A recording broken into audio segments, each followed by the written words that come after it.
You're standing at the edge of a cliff, the wind whipping through your hair, the vast ocean below crashing against jagged rocks. Success is just a leap away. That promotion, that loving relationship, that dream you've chased for years. But something pulls you back. Your hand reaches out, then hesitates. Why? Because deep down a whisper echoes, "You don't deserve this. You'll fall anyway." You feel it, don't you? That invisible chain yanking you from the brink of breakthrough time and again. It's the quiet thief in the night, stealing your potential while you sleep. Self-sabotage, not a flaw, but a shadow woven into the fabric of your being. It masquerades as procrastination, as explosive arguments over nothing, as scrolling through social media when you should be building your empire. In a world of endless hustle, where workaholism is a badge of honor and boundaries feel like betrayal, this hidden force thrives. It promises safety, but delivers stagnation. What if I told you this isn't random chaos? It's a survival script from your past, replaying like a broken record. And the paradox? The very mechanisms that once protected your fragile heart now cage it. Today, we unravel the hidden psychology of self-sabotage, its roots in forgotten wounds, its grip on your daily life, and a path to freedom. In just 7 days, you can begin to break the cycle, reclaiming the life that's always been yours. Are you ready to face the shadow? Let's step into the light. Self-sabotage isn't laziness or bad luck. It's a subconscious strategy to avoid pain. At its core lies the shadow self, as Carl Jung described, those rejected parts of you buried deep that erupt in destructive ways. Jung warned, people will do anything, no matter how absurd, to avoid facing their own soul. It's the fear of success clashing with ingrained beliefs of unworthiness, creating a dopamine loop where short-term relief, like binge-watching instead of working, overrides long-term gains. Research backs this up. A Harvard study on automatic negative thoughts, ANTs, reveals how these knee-jerk reactions distort reality, compelling you to interpret situations in unbalanced, upsetting ways, leading straight to self-defeat. Another from Harvard Business Review ties self-sabotage to burnout, noting it stems from poor emotional intelligence, where you delay decisions or act impulsively to escape discomfort.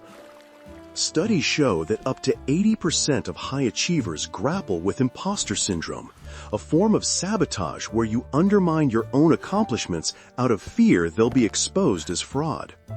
Think of it as your inner child, hyper-vigilant from past neglect, scanning for threats even in triumphs.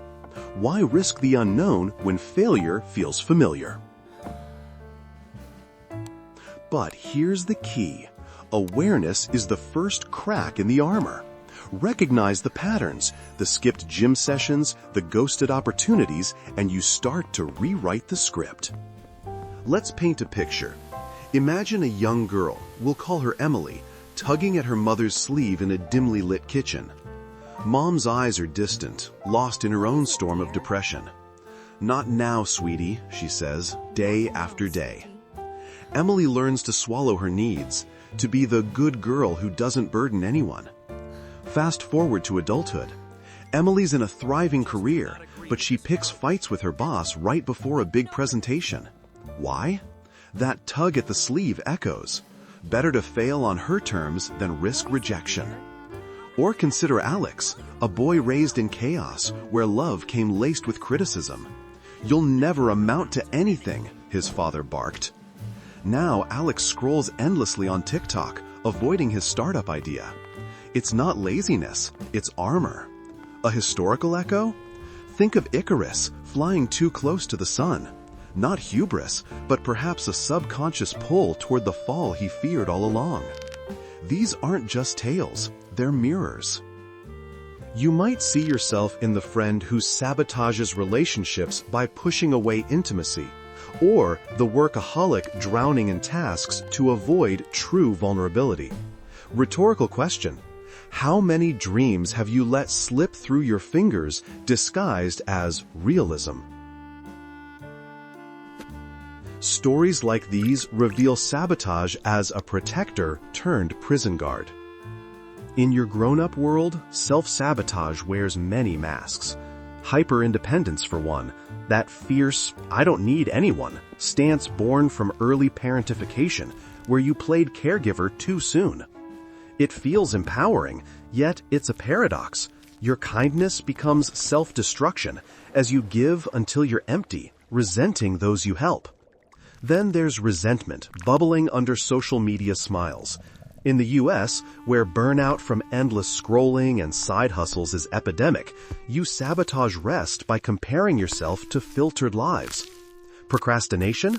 It's hypervigilance in disguise, your nervous system wired to anticipate disaster. A Harvard psychologist explains that intelligent people often self-sabotage through procrastination, not from lack of resources, but deep-seated doubt. The cruel irony? What saved you as a child, withdrawing, overachieving, now imprisons you. Kindness turns to people-pleasing, leading to boundaries so porous they flood your soul. Isn't it exhausting, wearing that mask that suffocates the real you? These manifestations aren't flaws, they're signals, begging for compassion. Self-sabotage often sprouts from childhood soil, fertile with emotional neglect or inconsistent love. Your nervous system, like a vigilant sentinel, rewires for survival, fight, flight, freeze, or fawn becoming default modes. Jung's shadow thrives here, those disowned traits festering in the dark.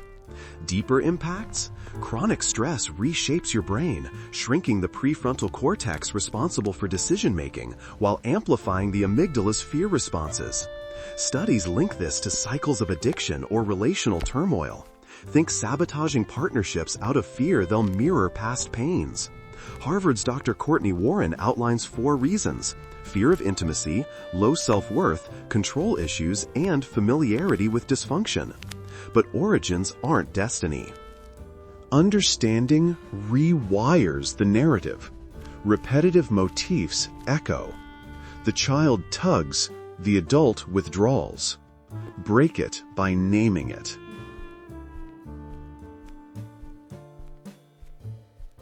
Now, the promise? Break free in 7 days. This isn't magic, it's mindful action, inspired by experts like Rob Dial's recovery plan. Each day builds self-trust. Day 1, identify triggers. Journal, what patterns repeat? Notice ANTs without judgment. Day 2, face the shadow. Meditate on Jung's words. Embrace rejected parts with compassion. Day 3, deactivate loops. When sabotage strikes, pause, breathe, ask, what am I protecting? Day 4, set boundaries. Practice saying no to one draining commitment. Day 5, connect to purpose. Visualize success without fear. Why do you deserve it? Day 6, take micro actions. Break tasks into tiny steps. Celebrate wins to rewire dopamine. Day 7, reflect and reset.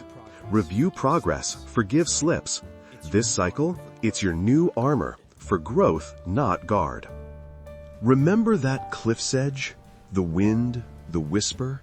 What pulled you back then can release you now. Self-sabotage, once a shield against a crumbling world, becomes the chain you choose to unlock.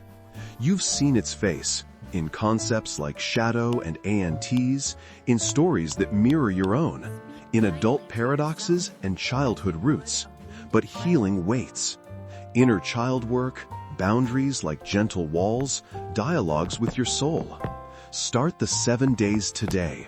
Speak kindly to yourself as you would a wounded friend. Studies affirm mindfulness and self-compassion erode sabotage's grip. You're not broken. You're evolving. What if facing the shadow reveals your light? If this resonated, subscribe for more deep dives into the human mind, on trauma, growth, and the beauty of being human. Like, Comment your biggest takeaway and share with someone who needs this. Until next time, step forward.